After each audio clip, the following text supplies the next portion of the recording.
semuanya, perkenalkan, nama saya Priscilla Santania Penny, mahasiswa dari Minat Perlindungan Tanaman. Nah, materi kali ini yaitu membahas tentang faktor fisik yang berpengaruh dalam aplikasi pestisida. Keberhasilan aplikasi pestisida juga dipengaruhi oleh faktor fisik. Menurut Jojo Sumarto tahun 2008, ada beberapa faktor fisik yang berpengaruh pada saat aplikasi pestisida, antara lain yang pertama yaitu gerakan udara, yang kedua presipitasi, yang ketiga kelembapan udara, dan yang terakhir suhu udara. Nah, kita lihat yang pertama, gerakan udara. Gerakan udara atau yang sering kita kenal dalam kehidupan sehari-hari adalah angin. Angin yang bertiup pelan sangat diperlukan pada saat aplikasi fungisida dan insektisida. Penyemprotan sebaiknya dilakukan saat kecepatan angin antara 3-5 km per jam. Nah, bila penyemprotan pada saat tidak ada angin, maka droplet yang disemprotkan akan jatuh lurus ke bawah sesudah lepas dari tekanan sprayer. Adapun penyemprotan sebaiknya jangan dilakukan pada saat angin kencang karena dapat berakibat yang pertama, pestisida yang diaplikasi tidak seluruhnya mengenai bidang sasaran. Yang kedua, distribusi droplet tidak merata. Dan yang ketiga, banyak drift yang keluar dapat mencemari lingkungan non-target atau bukan tempat sasaran. Nah, yang kedua, presipitasi. Aplikasi sebaiknya dilakukan saat tidak ada hujan atau tidak ada hujan 1 hingga 2 jam sesudah aplikasi. Nah, mengapa harus dilakukan demikian? Hal tersebut akan mengakibatkan pestisida tercuci sehingga efikasi tercuci dan pestisida yang tercuci akan menimbulkan pencemaran lingkungan. Maka dari itu sebaiknya kita melakukan pengaplikasian pestisida pada saat tidak ada hujan atau tidak ada hujan 1-2 jam. Nah, yang ketiga yaitu kelembapan udara. Sebagian besar wilayah Indonesia, kelembapan udara umumnya tidak menjadi hambatan bagi aplikasi pestisida, terutama untuk penyemprotan di darat. Nah, yang keempat yaitu suhu udara. Suhu udara mempengaruhi gerakan udara ke atas dan penguapan. Ketika udara sangat panas dan tidak ada angin, udara cenderung bergerak ke atas, sehingga droplet yang berukuran sangat halus berpotensi hilang sebagai drift. Suhu udara tinggi, potensi penguapan dari droplet yang halus juga bertambah. Nah, yang berikut kriteria waktu aplikasi. Waktu aplikasi pestisida adalah pilihan rentang waktu yang tepat untuk mengaplikasi pestisida.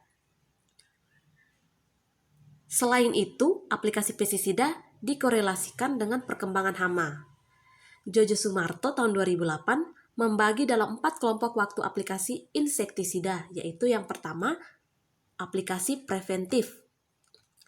Merupakan aplikasi insektisida yang dilakukan sebelum ada serangan hama dengan tujuan untuk melindungi tanaman. Ada beberapa cara, yaitu yang pertama, perlakuan benih atau seed treatment dengan insektisida untuk menanggulangi hama yang menyerang benih atau tanaman muda. Dan yang kedua, penaburan insektisida atau broadcasting. Yang ketiga, pencelupan atau diping. Dan yang terakhir ialah penyemprotan dengan insektisida. Yang kedua adalah aplikasi dengan sistem kalender. Nah, waktu aplikasi dengan sistem kalender ini merupakan kebiasaan petani atau kebanyakan petani menggunakan sistem kalender ini. Waktu aplikasinya adalah seminggu sekali atau bahkan seminggu 2 kali tanpa melihat perkembangan populasi hama di pertanaman. Sistem aplikasi tersebut sebenarnya cenderung boros karena tidak ada hama pun petani menyemprotkan insektisida maupun fungisida pada tanaman. Berisiko besar bagi pengguna, konsumen, dan lingkungan, serta tidak dianjurkan dalam konsep PHT. Yang ketiga, aplikasi kuratif adalah aplikasi yang dilakukan sesudah ada serangan hama. Tujuan dari aplikasi kuratif adalah untuk mengurangi populasi hama. Sistem aplikasi ini dapat dilakukan dengan cara penyemprotan, fogging, fumigasi, atau pengasapan dan injeksi.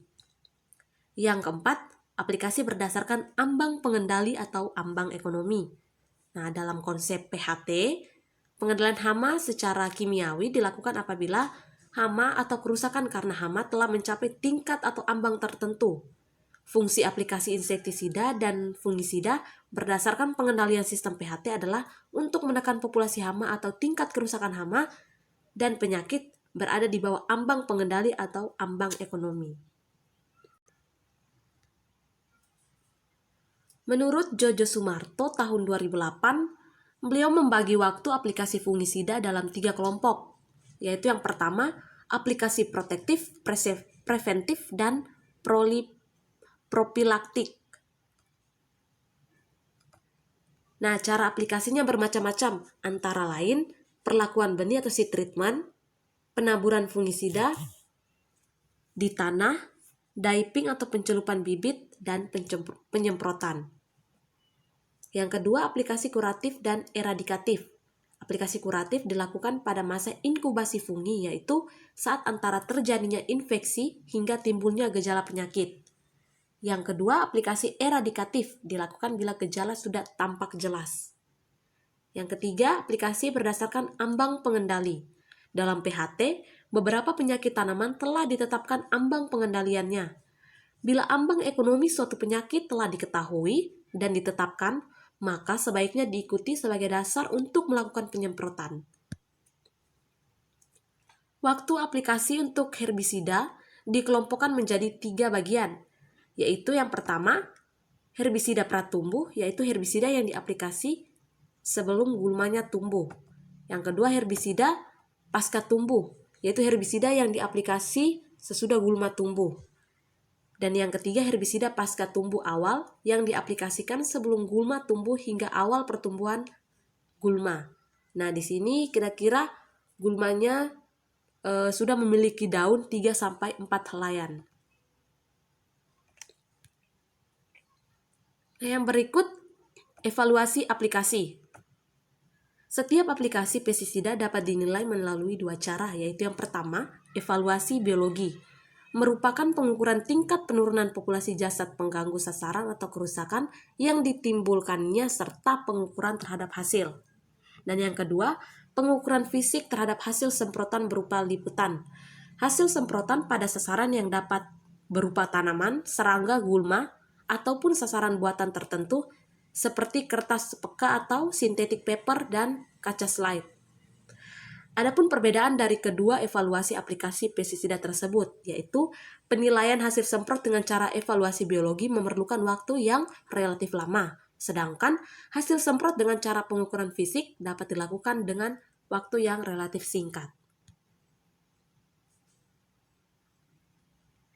Untuk setiap jumlah yang sama dari larutan pestisida yang disemprotkan, jumlah droplet per satuan luas akan berhubungan erat dengan ukuran droplet tersebut. Semakin banyak jumlah droplet per satuan luas, akan semakin kecil ukuran droplet tersebut. Sebaliknya, jika jumlah dropletnya sedikit per satuan luas, akan semakin besar ukuran droplet tersebut. Berdasarkan hasil-hasil penelitian yang telah banyak dilakukan, ternyata bahwa secara umum jumlah droplet optimal yang memberikan efikasi biologi tertinggi adalah 20 droplet per cm persegi.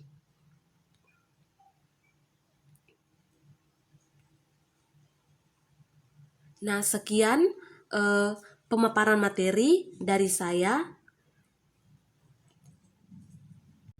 Semoga bermanfaat. Terima kasih.